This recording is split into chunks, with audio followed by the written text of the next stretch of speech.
My guest, Mabel's husband, stonewalled and shut down when she cried. But she got the intimacy skills and started using them. But then he moved out anyway. They were separated for years until one day he apologized and kissed her. Today, they have a joyful marriage and they are reunited. She's going to tell us how she did it so you can do it too. Mabel, welcome to the Empowered Wife podcast. I'm so excited to have you. Thank you. I am so excited to be here. It's been a long time coming. Yeah, well, I can't wait to hear this whole story. So let's start from the bad old days. What was going on in your marriage? Well, the bad old days started pretty quickly for us. We were still very much in the newlywed phase of our marriage when just life started happening really fast and really hard. We got pregnant shortly after we got married and then lost it right away and then lost another one. And anyone who's gone through that knows how incredibly devastating and stressful that can be. And then I had a child already when I married my husband. She was in elementary school at that time. And her things with her dad started ramping up in an ugly way. And he launched a parental alienation attack on me. And that was incredibly painful. He actually worked for years on brainwashing my own child against me. The pain of that experience was almost indescribable. It felt very much like I had spiritually died, but could not physically die. Just a complete loss of everything that I felt that I knew was true. Having someone spit in the face of the sanctity of myself as a mother, as a parent, and trying to fight this terrible thing that was happening right in front of me within the confines of family courts. And it was just a lot of emotional pressure, a lot of stress. Very high stakes, right? Your Yes, child. very high stakes, and having to outwardly appear like the woman of steel. I couldn't flinch on the outside or anything would be used against me. But inside, of course, I was a crumbling mess, devastated, hysterical, panicking, anxious. Oof. Yeah, understandable. And my husband did not know how to support me. He didn't know how to really support me emotionally anyway. And I knew that coming into the marriage, he would blank when I would get upset and just sort of stare at me as I cried and not know what to do. And while at first, before we navigated these gigantic roadblocks in our marriage, that was something that, it baffled me, but I would, it wasn't a deal breaker. But now that we were hitting the rocks of these huge challenges, I began to get more and more upset with him. And I would send him articles on, how to support me, anxiety. You'd probably need 1,000 hands to count the number of women who have sent their husbands articles on things. Like, please read this, please. My hands up. So yeah. And of course he didn't. And then that enraged me. And it started to become a pattern for us where whenever I was upset about something that was happening with my daughter or my ex, it turned into me being upset with him about his reaction to me, which caused him to shut down even more. And then I remember I was at work. We had actually secured buying our first house. So amid all this terrible chaos, we were still trying to move forward with our lives. So we got plans together for our first house, and he met me at work and he was wearing his business shirt. And as I walked up to him, I had this premonition and I thought to myself, if I'm not careful, this is going to be me walking to meet him at a lawyer's office to sign papers for a divorce. Like, I just had that thought come into my head because things were so rocky with us. Because I knew that yelling at him to please help me wasn't helping. And it was making things worse, but I was confounded. I didn't know, why is this man not doing everything he can to learn how to support me? Why is he not reading the articles I send him? I've told him many times how furious I am that he's not there for me. Why isn't he supporting me the way I'm telling him to, et cetera, et cetera. Things actually got worse from there. Fortunately, the premonition was not enough like the premonition I had alerted me to, I know there's something wrong with how we're trying to manage this, but I didn't have the information I needed to actually do things differently. I didn't know what else to do besides tell him more, tell him harder. So Painful. things, yes, it was Devastating. very painful. So And then things, hopeless, right? There's a hopelessness to this yes, whole thing because you've already yes, told him and he won't do it. And then that yeah. just makes it, yeah. Yes. And then as things got worse and worse and worse with my poor daughter, who was getting increasingly brainwashed to where she didn't believe that I really loved her, like horrific things. I then had another Oof. miscarriage. I had Oh, a traumatic pregnancy loss early on, some 1 in 30,000 event where I have one ectopic pregnancy and the twin is in the uterus. So I lost the one that implanted in the tube, but the uterus baby thankfully survived and she's now 4. oh, So I almost died, like it oh. ruptured and I was in the emergency room and all these crazy, terrible things culminating in us, well, in me realizing that we were about to lose custody of my eldest because she had been brainwashed into saying things that weren't true. And the only way I could fight it was to sell our home and move areas. And I Oh took my this to my husband gosh. and he agreed. And I didn't realize at the time how powerful that was. But we sold our house and moved everything so that we could retain custody. We went through the first year of my new baby's life in COVID lockdown with no support. I mean, Oh, just stress oh. after stress after stress. It is piling and piling. And then finally, at the end of my baby's first year, we decided to move somewhere that was more of a middle ground for us. And so we moved house again. But by now, our relationship was so fraught. I didn't feel in love with him anymore. I felt like he wasn't there for me. He wasn't supportive of me. I felt like he was generally useless, Mm. that Yeah. he couldn't do anything unless I told him how to do it. And then we had one big screaming fight. This is a month after my baby turned 1. And then he said he wanted to separate. Oh my And gosh. I was like, what? I'm the one who's unhappy with you. What are you talking about? And he said, yeah, I want to separate. And I was just, I didn't think I could be any more shocked and traumatized than I already had been, but I was. And that was just astounding to me. And so, yes, he said he wanted to separate. And that was the beginning of my journey to finding you. Oh, how, how did you respond? I mean, yeah, it sounds like you were shocked and crushed when he Yes, said, absolutely. I responded by going into immediate fix it at all costs mode. I thought I could reach him on a level of, my ex has taken so much from us with his all this crap he's put us through. Um, we can't let him take our marriage too. We can't let this happen. Like, mm. let's go to counseling. Oh, okay. Yeah. Yeah. So we went Everybody to marriage knows counseling. that's what Yes, you're supposed to do. Okay. indeed. So we went straight there, a recommended counselor. And I thought he was going to help us remember our love for each other and bring us back together. And instead, he said, well, the first thing is we need to decide right now, are you separating or not? And I was like, wait.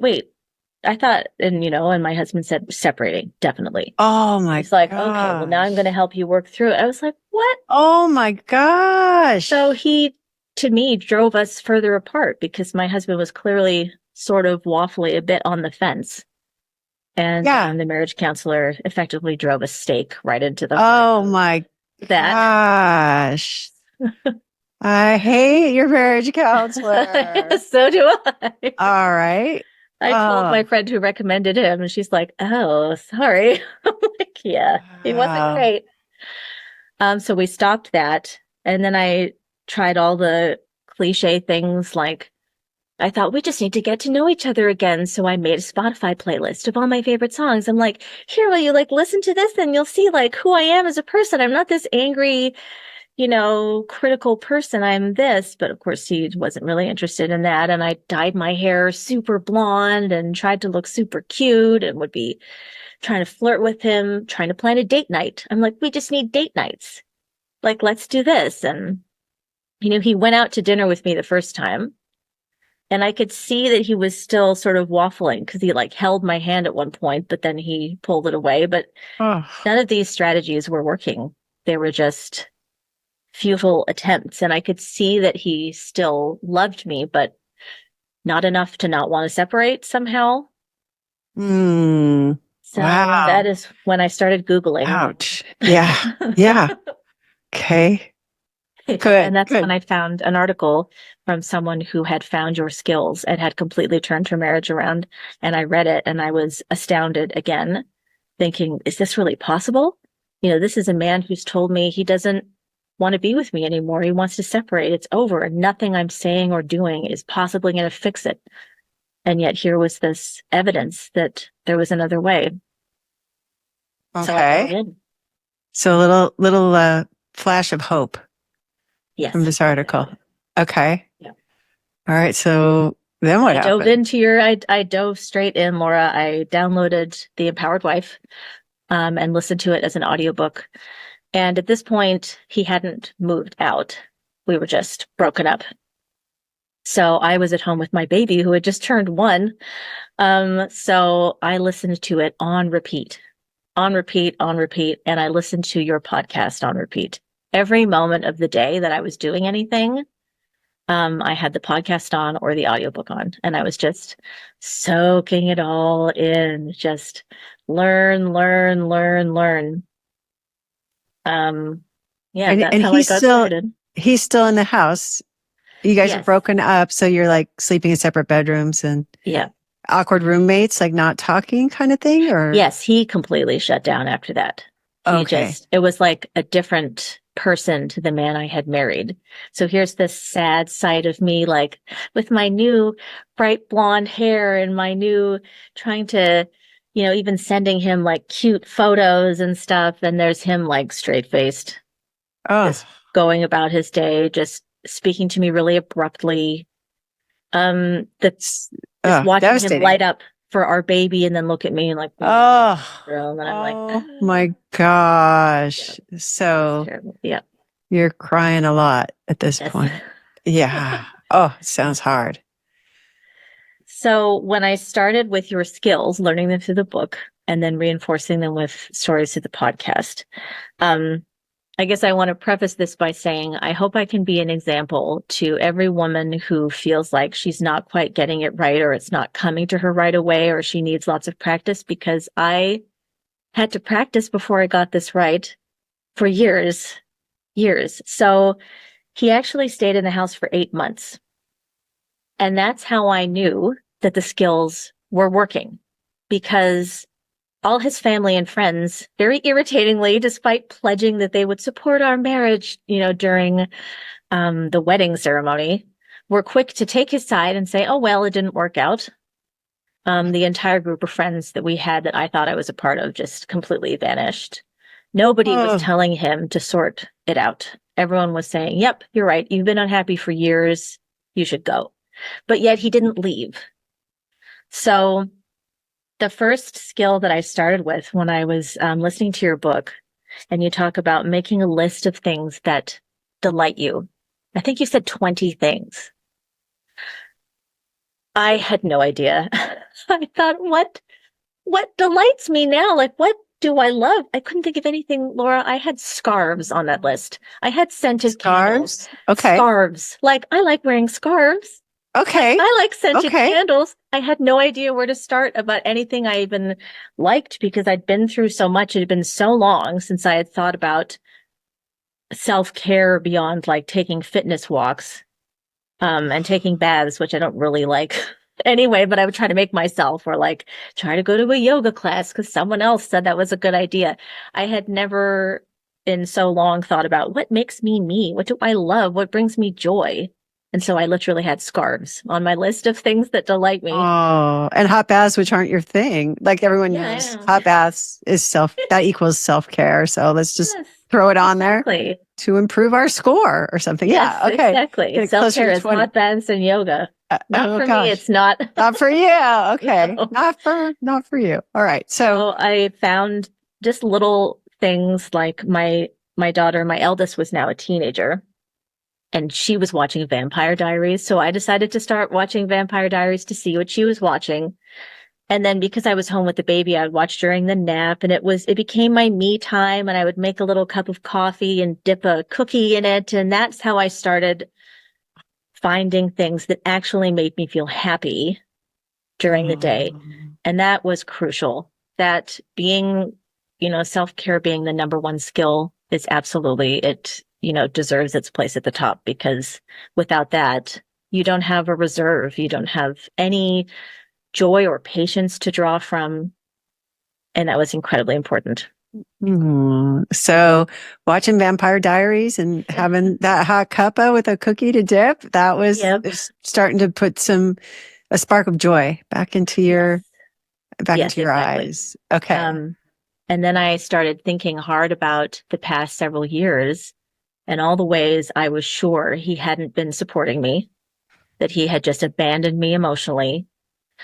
And I looked for his heart message in the actions he had done. And I realized this man had heard all of his friends literally telling him that he should abandon ship for years because of what we were going through. And he didn't. He agreed at the drop of a hat to sell our house and move because otherwise we were going to lose custody. He was actually there for me every step of the way, but he didn't know how to be there for me emotionally, which is important. But I mean, the first step of me realizing there are good qualities to this man is realizing he was supporting me in the way he knew how at the time.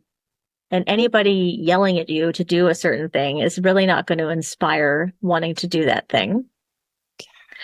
So I would talk about this with my mom, and I started sending her every day a list of things that my husband did that I was grateful for.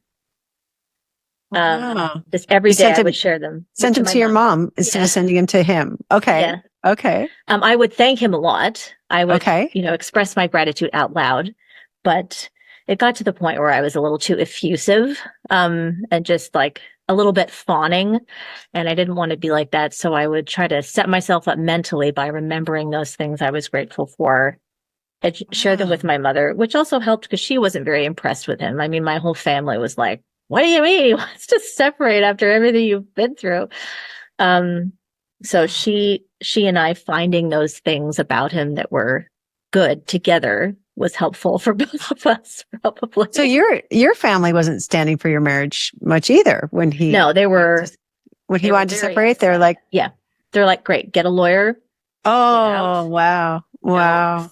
Get things drawn up, protect yourself. They went into crisis management mode in a different way, like get you safely out of there. But I just could not accept that this was truly the end. And not because I was delusional, but because, once I started the skills, especially, and he didn't leave, and he started making coffees for me in the morning before the morning school run, and he was still financially supporting me, all these things, I thought there is a lot of hope here. There's a lot of hope.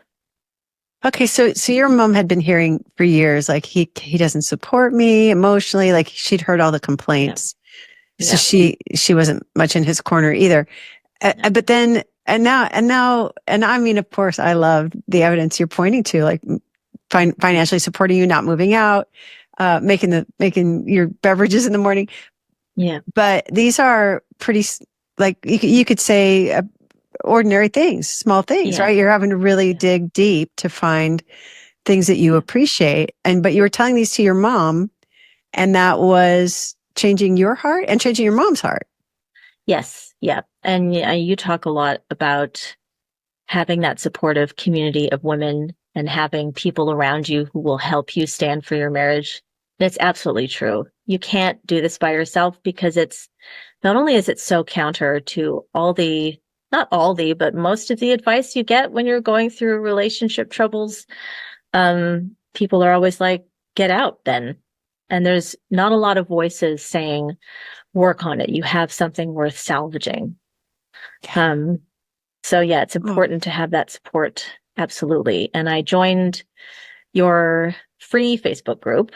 And then I had a few coaching sessions with one of your coaches, from out this way where I am, Angela. And that was really helpful.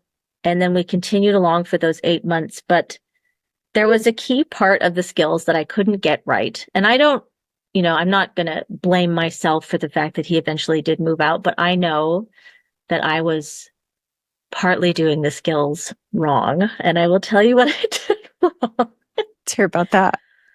I think I was so, being in a place where your husband tells you eventually more and more firmly, even though he's still there, that there is no hope. He doesn't love you anymore. You're broken up. Don't get your hopes up. He's going to be moving out soon. You find him on dating apps. Like these things are so painful that I was operating from a place of fear, like really deep fear and panic and desperation. So even though I was finding all the things that made me happy and working on my self-care, I was going over the past and apologizing for being disrespectful for the ways I had been disrespectful. Apologizing to the point sometimes he would say, well, I don't think that one was disrespectful. And I'm like, okay, I'm just covering all of the angles, cleaning up my side of the street as much as I could, trying to look happy when I see him, even if I feel like crap. All of those things. The fact was, I was afraid, so afraid that I, still put expectations on him. Like when I would say, this baby and I are going to the park. Would you like to come or something? It would still crush me and probably visibly on my face when he said no. So I was just creating situations where I was setting us up to have the same dynamic where I'm like, please, do this. And he's like, no. And then I'm upset. And then he's obviously, now I understand, deeply affected when I'm upset, even though I didn't believe that for a while. He is. And I sort of took it to Stepford wifey, although I was doing self-care, I really was trying to put his everything first, to the point of making myself small. So the balance wasn't right between respecting him, duct taping and letting him handle his own stuff, his own decisions, his own things, and putting my self-care. The balance was just off to where I was still too much, maybe trying to mother him too much in a way, or these little things that just made it so that I was not truly honoring myself. I was making myself smaller to try and hope that he would, take me back in and we would be a family. And I hadn't yet reached the point where I was brave enough to say, I'm truly, truly putting my self-care at the true front, not just in a small little packet until he comes home. And then I'm all about do you want this? Do you want this? Can I help you? That is not what the skills are about. And I was stuck in that mode for a long time. And of course I would, as a mere mortal woman, I would still, when it wasn't working, when I could see that he was still here, but somehow we weren't back together, I would lose my temper and be super upset. And eventually, he moved out. He waited till Christmas of that year. And on Boxing Day, he left. I went for a walk and I came back and he just announced to me that he was leaving. And that was incredibly painful because I had caught him again on dating apps the night before. I didn't even know what they looked like because we were married before Tinder. I feel like a dinosaur saying that, but people say, how did you meet online? I'm like, no. Yeah. We were pre-Tinder. But I glanced at him and he was looking at his phone and put it down. I didn't recognize the app screen that he was holding, and I looked it up and it was Tinder. And then I made a fake account and found him on there, and it was just like he's really trying to move on. He really doesn't want to be with me. And so he left, and that started 2 years of actual separation. And during that time, it was really quite dark for me. My mental health went down. I temporarily abandoned the skills at the outset because I thought this didn't work. And I, now I don't know how you could have kept going, right? You did it. You did them. You were doing the skills, and it totally didn't work. So Yeah. why would you Yeah. continue with them, right? I don't even know how you got back to them. So, Well, I mean, I think it was because I couldn't shake the feeling that this was not how it was supposed to end up. And I knew I was being too fawning, and I knew I hadn't let go of certain things. And I knew that I was not truly back to myself. And I was still operating from this place of understandable, deep fear. And I still had a lot of trauma to get through and work on and take care of myself from what had happened, let alone these issues with him. And now that he had moved out, he was asking me for more money because I had sort of started my own business in the interim. And he wanted money because he needed to afford the rent on his apartment. And he became even more shut down and cold towards me to where I would, we have a dog. She barks at every little noise, and it truly drove me around the bend. And I would say, I need help with the dog because he just left me there to take care of the dog and the baby. And he would just sort of shrug. He wouldn't do anything. oh, He booked a vacation with a friend while I was worrying about food money. Like, it was just awful. I felt so discarded, and my family was furious, and everybody was just like, bruh. But I found my way back to the skills because I just deeply, deeply felt that this was not meant to be it. This was not the way the story was supposed to go. And just something inside me thought, don't give up, try again. I mean, any other way is not working. Yelling at him is not working. Everyone being mad at him isn't working. yeah. And that's eventually, now this is over 2 years of doing the skills, but also, of course, having my mirror mortal woman moments where I would just get angry instead. It didn't progress me any further, but it just, sometimes you think it'll feel good to get mad. And then after you're like, well, that didn't help. Oh yeah, it's very tempting to, right? Because you're feeling it. So yeah, you just gotta let it out. Sometimes it feels like, but Yep. yeah. And, Then there was this, friends, sorry, I didn't mean to interrupt you. Friends were encouraging me to move on. I joined dating apps. I didn't really like anybody. I didn't go on any dates. But I just kept working on it until things started to click. And one of the things that started to really click for me was saying, I can't. So in the days when I was working on the skills, but still sort of trying to cater to him, anything he asked me to do, I'd be like, yes, I'll do that right away. Just really trying to please him and trying to appease him, which is not the vibe. This is not the vibe we're going for, but that is what I was doing. And I finally, I was just tying myself in knots, trying to think of ways that I could make the money he was asking for while my mental health had now taken a plummet. yeah. And I had been late diagnosed with ADHD. I was diagnosed at age 42 during this time. So I thought, okay, well, this is a lot of the reason why I'm struggling to get work done during the day. This is all sort of compounding. I finally just started saying, I can't. He's like, you need to have this much money, for the whatever payment. And I was just like, I can't. And then just leave it at that. And then And it was pure. It was true. Like yeah. it was being authentic to Mabel to say, I Yeah. can't. It wasn't meant to manipulate or get a certain Exactly. response and it wasn't out of fear. It was just, this is just my limit. Yes, this is my limit. I cannot do this. And that went hand in hand with truly focusing not just on me as I had been trying to do, but not focusing on him.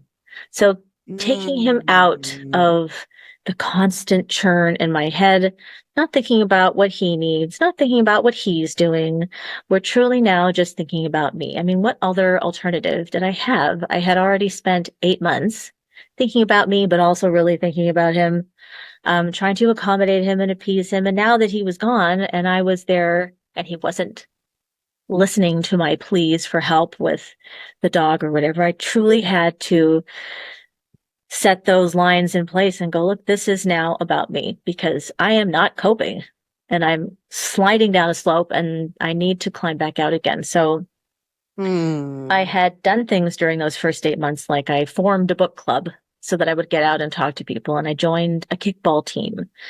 And now in the 2 years we were physically separated, I just leaned more into those things. I spent more time with my friends. I think I either blocked him or unfollowed him on socials, not because I was angry, but because I didn't want to see what he was doing. I wanted to focus on me. And I That's such a did. great distinction, right? Like, Yes. yeah, I want to, yeah, this could cause me pain. So I'm not going to be following.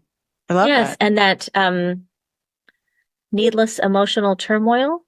Yeah. Yep. Yeah, for sure. That is Yeah. just when you're focusing on your partner instead of yourself, you're drawn into what's happening with them. It's just so much was happening that was distracting me from my focus, which is healing myself, getting back to me, being the best mother I can be to my children, and, building my own business that I'd started. And I did creative things during that time. I had a ton of crying, breakdown, upset times during that time, a lot of hopeless Yes. times. But my focus was now on me and whatever he was doing in his apartment round the corner, by the way. He hadn't even moved very far. He moved Interesting. within walking distance. Wow. And he continued to financially support. And even as I said, this is probably into the second year when I first started really grasping, I can't. And he, instead of following through on his threat to sell the house, then he just said, okay. And he instead started to work harder. And then I had my baby overnight most nights because she's very particular about settling with me. And we tried to force him to have her overnight, but she would scream and scream. And so anyway, I said, I will have her. And then he would come over every day after work until bedtime. And he would confuse me a little because he was coming over and he would just still sort of act like he lived there. He would sit on the couch and, relax. And I'm like, so you're here, but you're not here. And he's still, being very non-responsive to me, but I couldn't ignore the fact he's still here. He says it's over. He at one point encouraged me to date one of the new friends I had met. He told me unequivocally, there's no hope. We're never getting back together, but he's still here in the house. He's still, slowly doing more and more helpful things. Oh my gosh. So it is super confusing. Like, why Yeah. don't you date your new friend? That's a punch in the gut. But Yes. coming over every day after work and stay until bedtime like that Yeah. you could see Yeah. something was happening. So Yes. And very confusing, very mixed messages. the greatest test of myself during this time, or the hardest thing, was to stay open and vulnerable.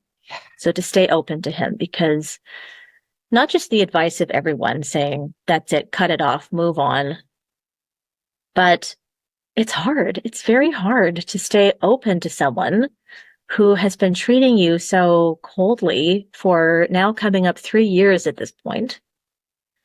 And I still managed to welcome into the house every day. I never said, look, get out then. If you don't want to be here, why are you coming over? I left the door open for him to come in because I could see the hope that was there. And I just kept going. The alternative hadn't worked. So, this was definitely better, even though it hadn't resolved anything yet. It was definitely more helpful than the alternative of becoming adversaries and, pushing us to finally go ahead and divorce and all this stuff. I thought about those things, Sure. but I didn't take significant actions towards them. I think I had one chat with a lawyer at one point to see how things would look if we went ahead and legalized anything, but that was just to get advice and at the urging of my family, which makes sense. They don't want me to be a doormat. No. And he wasn't pushing for, there was no lawyers. There was no lawyer. There was no custody share on paper. For us, that was okay. For other people, you really need something. But for us, he was coming over every single day. He was, so he didn't mind being with you. He wanted to be with you. Yes. Not just his baby, but his wife. Yes, exactly. And when I had found his profile on the dating websites, although it killed, I noticed that the person he was looking for and whatever he put he was looking for was essentially me, like who he described was me. And I thought, he's still looking for me. I just knew that there was love still there. There was hope still there, that he really didn't want to be apart. I could feel it. So I kept staying open. I kept staying vulnerable, and I kept working on, getting to the point where I would be truly happy to make plans without him and not feel that gaping wound that he didn't want to come with me. Like, get to that point where I truly was independently me within a partnership instead of so codependent. And then one day he was over.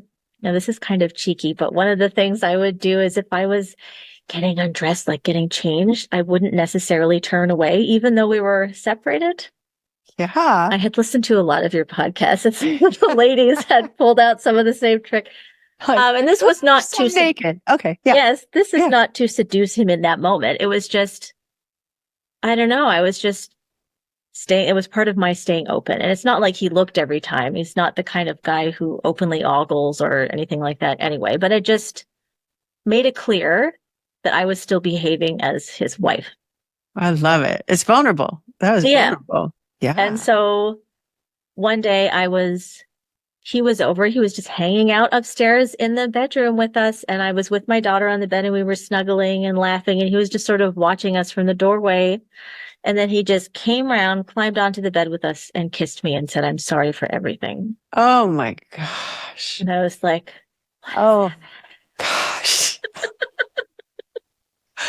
What a magical moment. Like the yes. moment that's And I had, by then, I had no relief. expectation it would happen.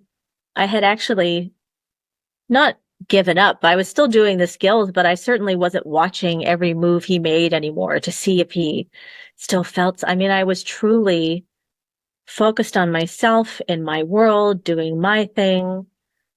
And then, the energy polarity, I guess, was right between us. And he just came over, and he felt like he wanted to rejoin the family. So he did. Yeah. And to be fair, you were making that family look pretty warm and fun. And Yeah. there was a good time happening on that bed already. Yeah. Just happiness and your joy. baby. And yeah. Wow. Okay. So I have so many questions. This is great. So, okay. So first of all, like what? So, I mean, how did you feel in that moment when that was happening? You were shocked again, probably. Yes. Yeah. Also, what other feelings were happening? Shock, excitement, a lot of cautious happiness. I wonder if there's part of you that was like, yes. Like, yeah. Okay.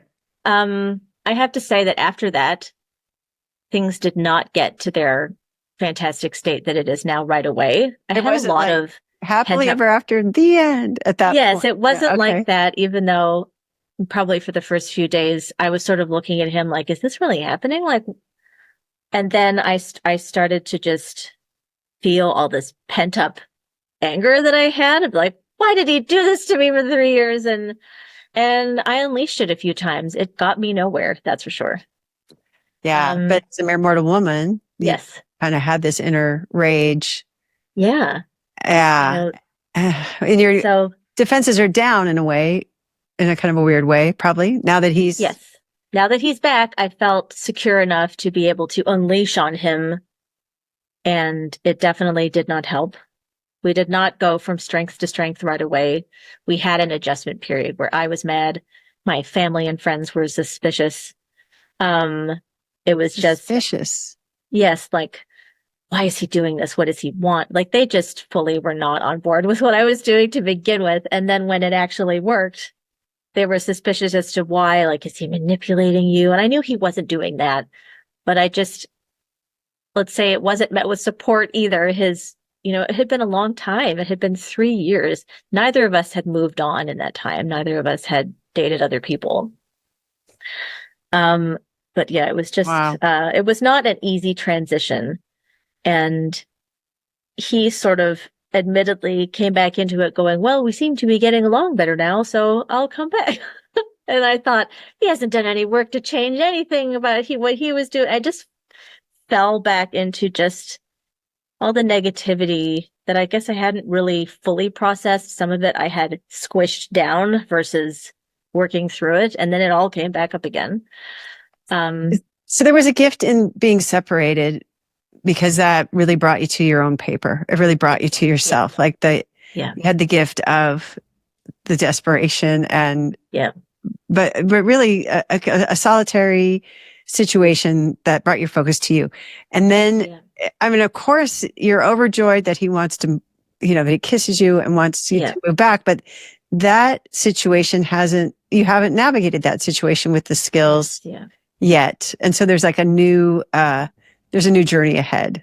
Is that right? Yes, that's exactly right. And so we sort of limped along for a few months. And then we had another big blow up, and I was sitting with him, looking at him on the couch, and he was just sort of really chastened and apologizing for, when he had left, because I was still so mad that he had done that. And I just thought to myself, okay, stop this now and start using the skills again. Like, I had that conscious thought in my head. Like, how much longer am I going to berate him and be angry at him? And so I started using the skills again, and then now things have completely turned around. Okay, but which I love. I mean, amazing. And you make it sound kind of easy. I was like berating, and I thought, okay, stop doing this, and then I just stopped. Right. So I want to hear some more about that. But I mean, and it sounds like he was taking it in a way, like he was kind of manning up for this wrath that was like kind of was just coming out of you. Yes. Even though, and would you say there was like an end to that wrath, or it was more like you made a decision that wasn't how you wanted to show up? Sort of both. I think I had unleashed on him a few times by then. There was a little voice in the back of my mind saying, things aren't getting better with you doing it this way. I could tell, like, I knew that me unleashing all my fury on him was part of how we had gotten to the point of separation in the first place. And it was not helping. He was still not automatically doing things that I thought he should do. And I was still I had sort of gone back to a place of being able to see clearly to me how he wasn't doing what I needed him to do. And yeah. And I mean, you're right. Malware was running again. There's like some malware. Yeah. Okay. Yeah. Like and he never does what I need him to do was your malware. And I can see now that, of course I was justified in feeling upset with him, deeply upset, enraged, furious that he had chosen to leave at a very vulnerable time in which we could have spent that time rebuilding, but instead he pieced out and left. And that the first few years of my baby's life, instead of, after so many losses and so much trouble getting there, instead of enjoying a peaceful time at home, I was grappling with the separation, and all of those feelings I think are justified. But when I sat with him on that couch and I saw him, sort of apologizing again, and he had apologized again and again by then, I really felt like I need to decide now to move forward. And just enough is enough. He is chastened. He is remorseful, and we are not happy. We're together, but things suck. So it's time to go back to trying that again. Just try again.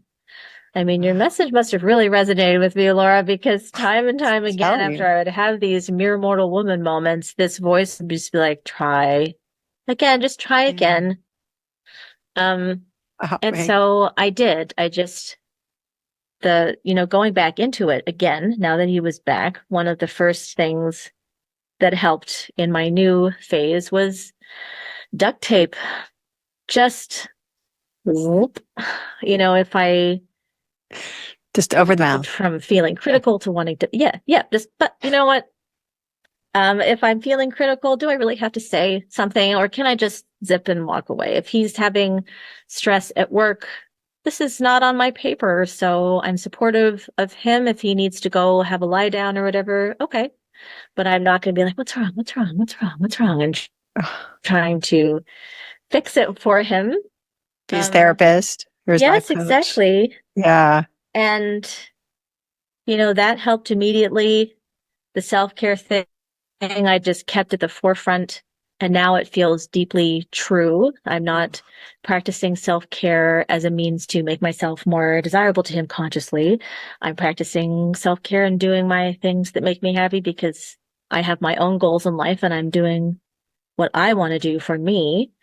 And over time from then, things are just better and better and better and better. I can see how deeply he wants to make me happy. He just is devoted to trying to make me happy, even when it seems like he's not. When I have little flares of a fear of abandonment, or what is he doing up there upstairs taking a call right before dinner and stuff like that, little things that sort of get to you.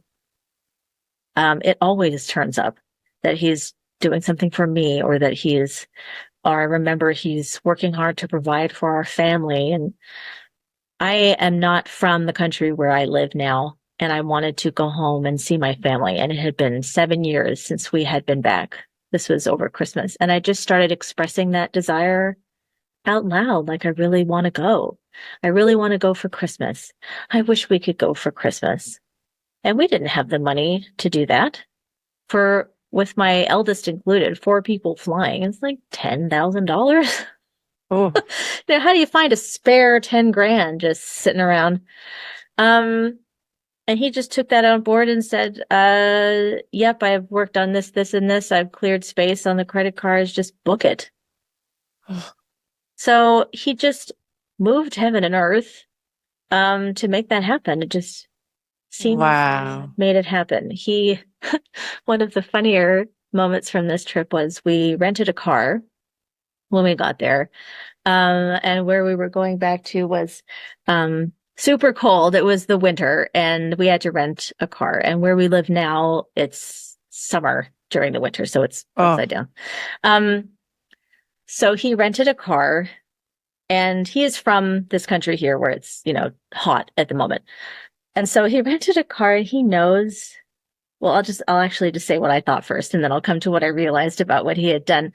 So the car he rented for driving back and forth, 4 hours or so between my two parents' homes, was a pickup truck.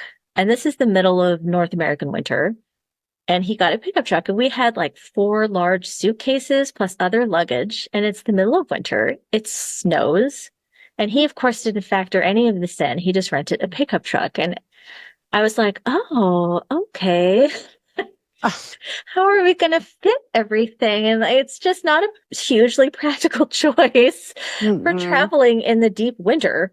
No. And then I realized after, he knows I've always loved pickup trucks and have never had the chance to own one. I just love them.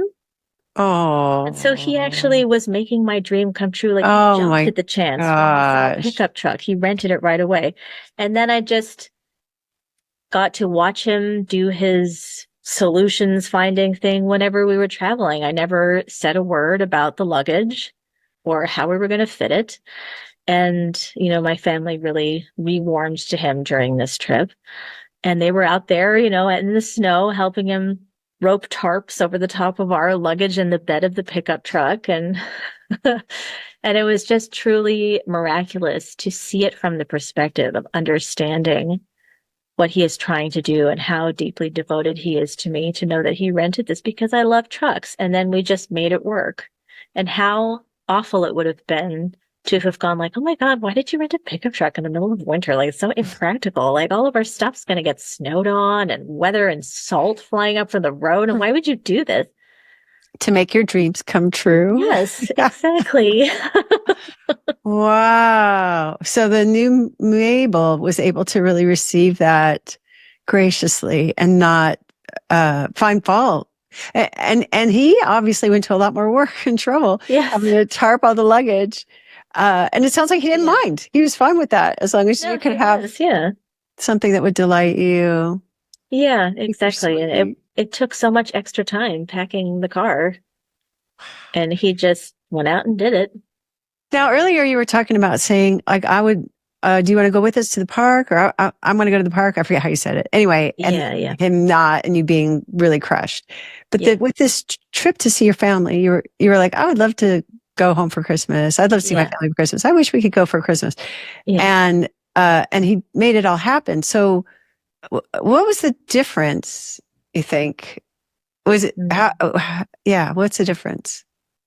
It's feeling secure enough in yourself and your responsibility to make yourself happy, to express a desire without that tether of expectation attached. Okay. So when I said out in the early days, when I would say, we're going to this thing, I would love it if you came with us, love it if you, which is not the vibe either. I had a desperate hope that he would say yes, because it would prove to me that he wanted to do things with us and that he still loved me and all these things. So there was a real emptiness behind that desire that I was hoping he would fill with his yes. But by the time we got to something like the Christmas trip, I was now 100% responsible for my self-care. And I knew that if I had a dream and it didn't come true, I was going to be okay, because I was doing 20 other things a day that would delight me. And yes, it was my deepest wish, but I wasn't teetering on the edge of despair. If it was a no, I didn't attach any meaning about our relationship to a no. A yes or no was not going to mean to me that he felt a certain way or didn't feel a certain way about me. All of that stuff was gone. And so I was able to just express it, truly not knowing how on earth it would happen and not even thinking about that. That to me, I had handed over the finances to him early in the separation, despite how scary that was. I had been used to him handling the finances for years now. And I just said, I wish we could do this. And then went on my way, doing my thing. And then when he said yes, I was like, oh, wow. Like, wow. And then you really did feel loved. So there's the irony, right? Yeah. You didn't need it to prove that you were lovable, but you sure felt loved when he made all that happen. Yeah. And that is truly the essential sentiment behind our everyday interactions now. I don't need him to do these things to prove anything to me about either how he feels or about my self-worth or anything like that. That is on my paper. My self-worth is on my paper. But when he does things, it's just like a beautiful surprise. Like last night, he got home later, not too late, but just maybe half an hour later than usual from work. And I had made dinner, and he said, I just need to go make a phone call. And he went upstairs. So I served dinner for myself and my now 4-year-old, and we were eating. And a part of me did wonder, like, why is he up there on the phone, like during dinner? But of course, I just was like, that's not on my paper. And I'm fine here sitting eating dinner with my child. It's not a huge loss. I'm not going to get all like indignant about something that doesn't really matter and let it prove to me that he doesn't care about our family or something. So I was sitting there, and then I heard the speakerphone, and I realized he was on the phone with a mobile phone provider, because we had talked about getting me a new phone, and he obviously hadn't had time to do that during the day. And so he was trying to fit it in before like the bedtime routine and everything, which he now does entirely himself. Oh my gosh. And I was like, wow. And then he came down and started eating. He's like, okay, so I spoke to and he's relaying what he found and what he could do. And he expressed to me some moment of frustration he had with the rep who told him something. And instead of jumping in to say, oh, well, you could do this, I was just like, mm-hmm. Oh, you just listen. Like, yeah. I use the a lot. And it just was great. It was another one of those moments where if I had got in my own way, he would have felt criticized, and he was up there doing something for me. Wow. So great. I mean, has your husband ever commented on, the new Mabel? Has he ever said anything like, who are you? Only at first, when he said, it was weird because I was being so nice. Like after he first said he wanted to separate, he truly noticed it then. But we've talked about it briefly since then. Like I told him I wanted to come on this podcast and I said, do you mind if I tell our story? You know, and he said, yes.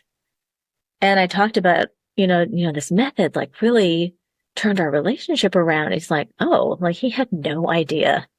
He had no idea. It just, over time to him, we found our way back to each other and we both found our way to work on ourselves because he has done more work on himself since. Wow. But he certainly did not register that there was something going on, that there was it was news to him that it was like a method I'd been using. No idea. Just sort of thought it was magic, I guess. Yeah, it was magic. So, I mean, where I go with that is like, obviously, you get credit for all of this, everything you see here, right? Like, this was all, you did it single handedly. Like, I mean, your husband sounds wonderful. Don't get me wrong. He sounds like a great man. But without you applying these skills so consistently, time and time again, getting frustrated, giving up, starting again several times, this family is not reunited the way it is now. Yeah. It must feel so good. It does. And I have practiced giving myself the credit. I don't mind that he sort of doesn't really realize what happened. He's sort of that kind of guy anyway, doesn't really realize what's going on. And then, he has his own set of priorities in his mind. And I don't really mind that because honestly, there's been times where I was like, look, this Mother's Day, like I want a medal. Like I want you to actually give me a medal for everything I've been doing. And that actually doesn't get me a medal. So the true reward is in just like, yes, I hype myself up. I know I did this. I know it was me. I know that I had the fortitude and grit to look in the face of complete hopelessness after so much trauma and going through, mental health struggle. And I still pushed and persevered. And I know that that was me. And that's a testitude to my fortitude, my persistence. Courage, commitment. Yes. Yes. And I'm comfortable congratulating myself on that. I don't, as odd as it sounds, I don't need him to be like, wow, you did this, because he actually shows me that every day in what he does. He will do anything to make me happy. Anything. He will just now, the more using the skills the right way, it is a natural thing to me where it just, sometimes the only thing I have to consciously do is stop myself from speaking. Oh, sure. Well, yeah. That's really the main one I have to continue to work on. But other than that, he goes so above and beyond for me every day. And now he's volunteering things more and more that will be helpful. And yeah, he doesn't automatically do every single thing that I wish he would do, but he does a lot. He went from never doing bedtime with my daughter because she was so particular to, I sprained my foot and he immediately took over and hasn't looked back. And he used to do the bath, the story, and then I would do the actual putting to sleep. And now he does all of that. So I get everything, the whole evening off. And amazing. Last week I was sitting down and I had my foot up and I got all comfortable with my blanket and I had my laptop because I was going to do some extra work. And then my daughter came back downstairs again after they had gone up.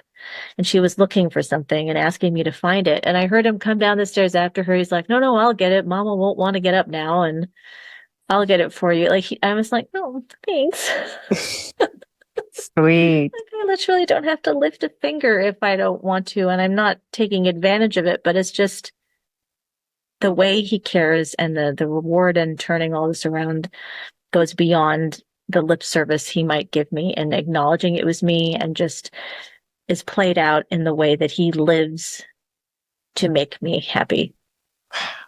Love that. And I have moments where I've worked through a lot of big feelings lately. I'm getting to the age where I'd always hoped we would have a second child together, but I just can't at this point. And there's a lot of grief with that. And I still struggle with my ADHD, getting my work done. It's a huge source of frustration for me that I can't make my brain work during the day when I have the time to do so.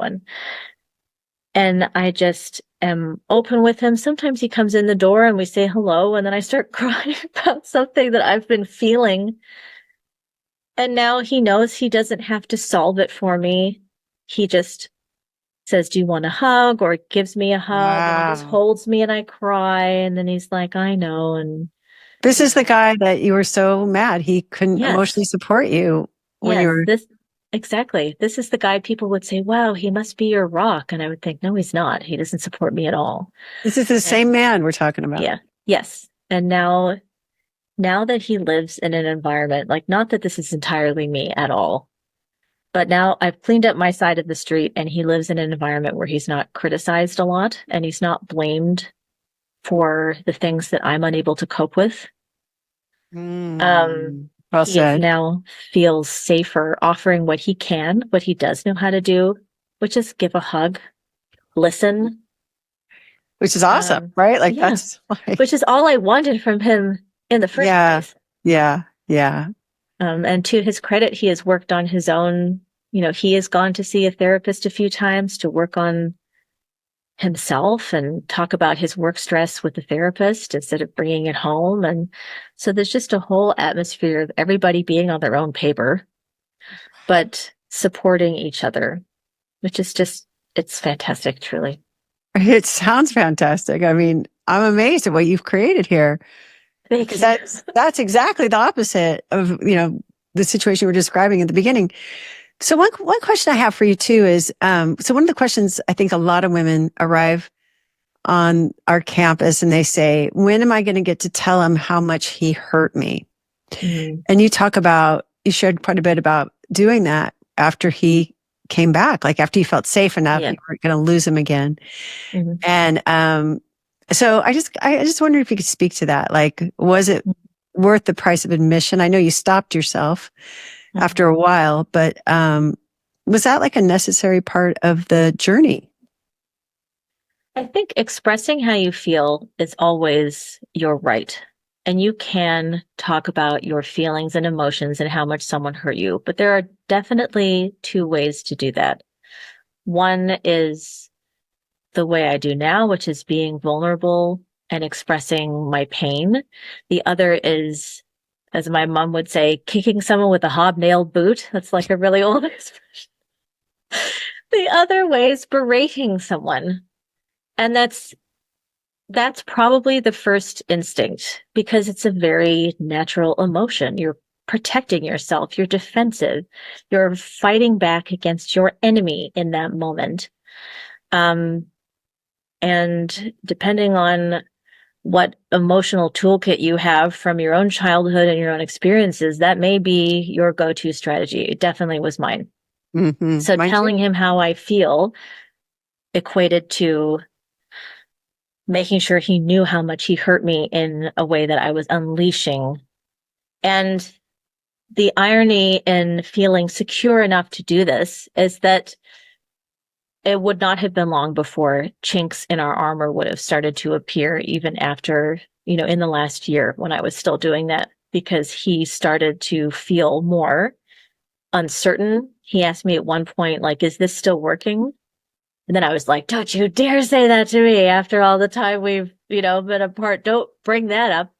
But that's proof that that method is a dangerous weapon to wield. You can go ahead and bring out the sledgehammer if you want to, but you might break something.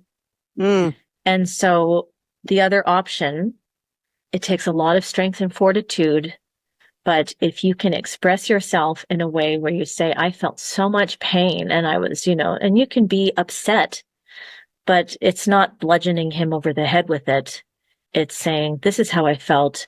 You can cry, you can, express all your feelings that you want to. And if you keep it in a space of, "This was how I felt," he'll know he was the cause. He knows. He'll know it's because he left, or he'll know it's because he cheated, or whatever he did that was his side of the street stuff.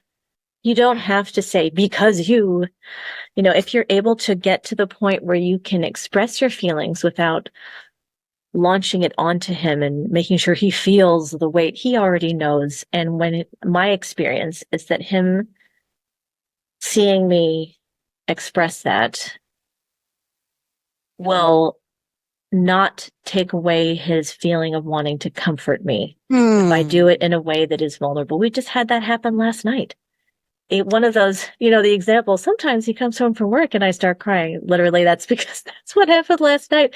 I had been influenced by all the younger mums in my community who are still having babies. They're like, no, you should try for a final baby if you want to. But I'm, in my mid 40s, and there's a lot of risks and a lot of reasons why it's actually not a good idea.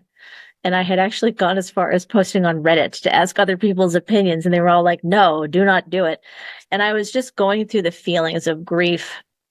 And he came home and I just started telling him about it. And then I just started crying. And then he was hugging me. And I said, part of why I wanted to have another baby is because I felt a sense that I was robbed of all the years of peace I should have had raising my child because of everything we went through. And he knows I'm talking about when he left. Like, I should have been happily raising my miracle baby at home, and he decided to leave, and we were plunged into a world of hurt. Our finances are still recovering, all this stuff. But it wasn't a fight. I wasn't actually trying to get him to understand anything. I was just expressing myself, just outpouring my feelings. And he knows very well his part in it. And he just held me. And the cute little moment at the end was, I said, the only way I would try for another baby is if I had a guarantee, but that would mean genetic testing through IVF and whatever. So we finished hugging, and then he looked on his phone. He's like, okay, I'm going to enter the lottery. And I'm like, so we can do IVF? IVF. Wow. He just right away, he wasn't on the defensive. He wasn't on the back foot. He was just hearing my feelings. So your feelings got their day in the sun. And got their day in the sun. And it was a connecting, intimate moment. It's very intimate. Yeah, and I don't have to make myself small or hide myself or squish down negative feelings. I just don't. It all boils down to really treating your partner with respect and not criticizing them over every little thing. It's like when you're talking to little kids and they're mad and they throw something, and you say, you can be angry, but you can't throw that at me. It's the same. Separating it out. Yes, like I can be angry and hurt, but I cannot beat him over the head with it if I expect us to get anywhere or grow together. Yeah. Fantastic. Well said. So, and speaking of little kids, how do you think this has all affected your children? Well, the teenager, you never know with teenagers what they're thinking. She didn't even really fully realize we were separated until he actually left, because he was just so around. And she is in her own world. And I asked her if she was okay, and she said it didn't really affect her relationship with him because he was still coming back to the house all the time. So the teenager was essentially fine. My youngest daughter, it is just a joy to see her live in an environment with her two parents together, and her two parents happy, playful, joking with each other.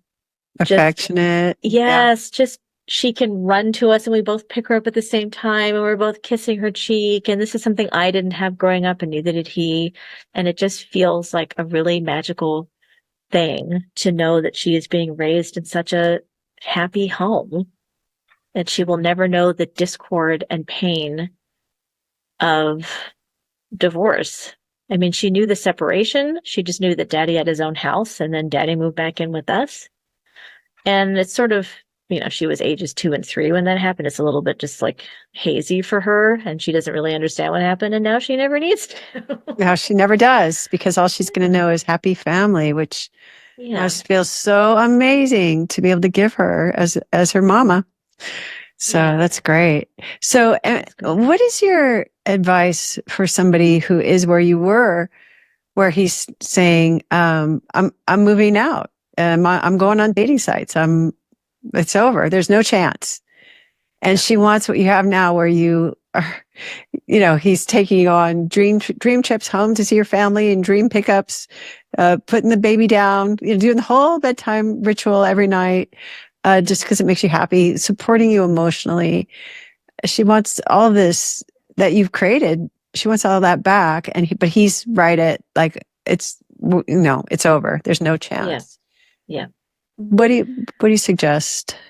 I suggest, I just cannot get past the importance of the self-care as the absolute number one thing to work on. I would say to her, don't be afraid, even though it's very scary, and even though you will be afraid, remind yourself often that there is still hope, and then take care of yourself, number one. The stronger she can get at making herself happy, the less of her emotional happiness will be attached to him, and the more he can rise to fill that space and be inspired to make her happy, because that is what a good husband wants. Even if he has reached the point where he says, I don't love you anymore and I want to leave. Really? Okay. Is that true? I don't think so. It's just, that's their protection. He's protecting himself. It's not true. It's not true when he says it. Yeah. Okay. I mean, it absolutely turned out not to be true at all. Not true. It was never true. Yeah, it was never true. And so to get there, to strengthen herself is the very most important step, and the thing that will get her the furthest. Wow. I love it. That sounds great. And don't listen to the naysayers who say, like, great, get out. Get a lawyer, divorce me. If you have hope, then keep fighting, because I am so grateful that I did. So thankful that we are here. This is the dream marriage that I knew we could have again. We're basically like the newlyweds again. Amazing. Amazing. I love it. And what would you say if you could go back in time and talk to Mabel and tell her what you know now?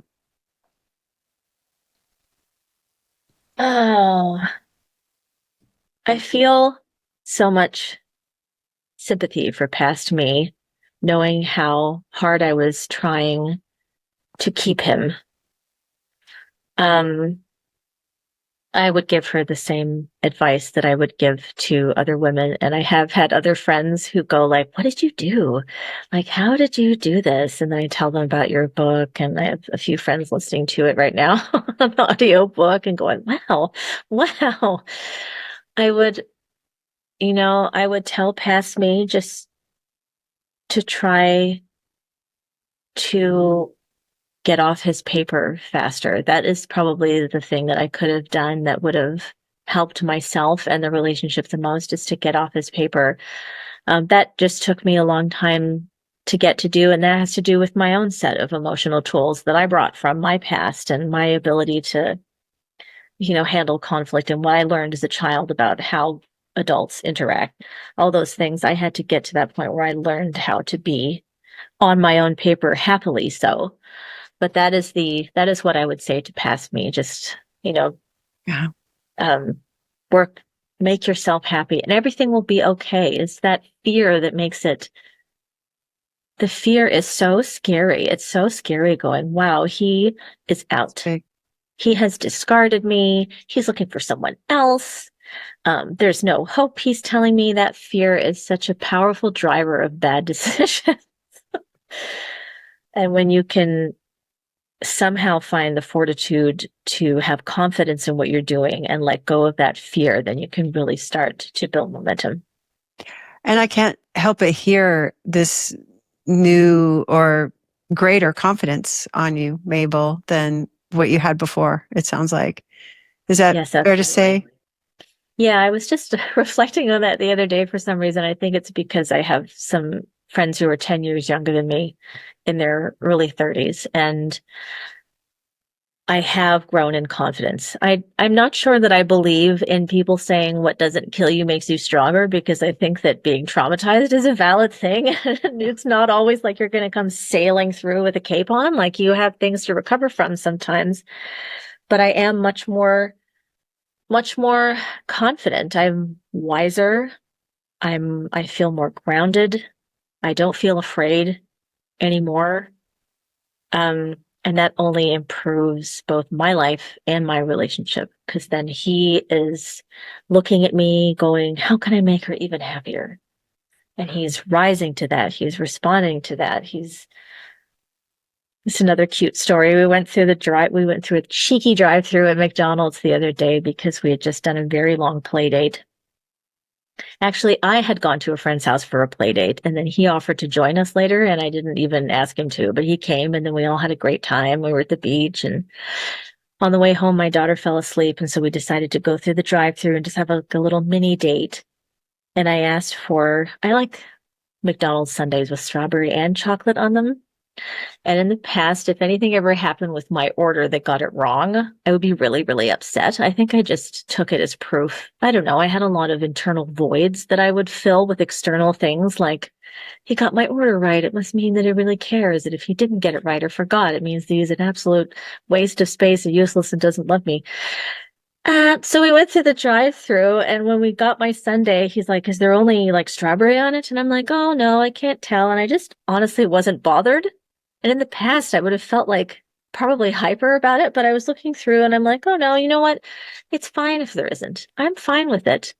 And he's like, oh good, I was not looking forward to going through the drive-through again, because he was planning to go back around and go through again if I didn't like it, even though I was saying I was fine with it. So his devotion to making me happy is just, it's constant. It's constant. And it is so much nicer to have the confidence to let that manifest instead of frantically looking for it and using actions or inactions or things I haven't noticed as proof of something. It's just wonderful to be in this confident place. Well, I give you all the credit for this, Mabel. And in fact, I have a word for you. Ta-da! Congratulations.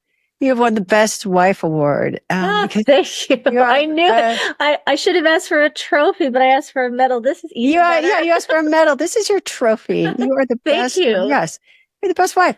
And I mean, what an accomplishment, right? To take a family that just seems hopeless. All your friends and family are saying, yeah, just be done with it. Move on. Yeah. And you didn't. You showed this incredible determination and focus on the most important thing, which was to make your family whole and to have these intimate moments where, you're going to the McDonald's drive-through and he's caring so deeply about that you get the right kind of ice cream because he wants to make you happy, and you're both picking up your baby and kissing her on the cheek, and it's what everybody wants, and you have done it, and it didn't seem possible. It seems like a miracle. And, but it was possible, and you know better than anybody how to do it. And you've been so generous and inspiring, sharing your whole story with us today about how it's done. So congratulations, and thank you so much. Thank you so much as well, Laura. Without your pioneering work in this space, this would not have been possible. So thank you as well. Thank you. For more of the proven secrets on how to make your marriage playful and passionate without his conscious effort, check this out.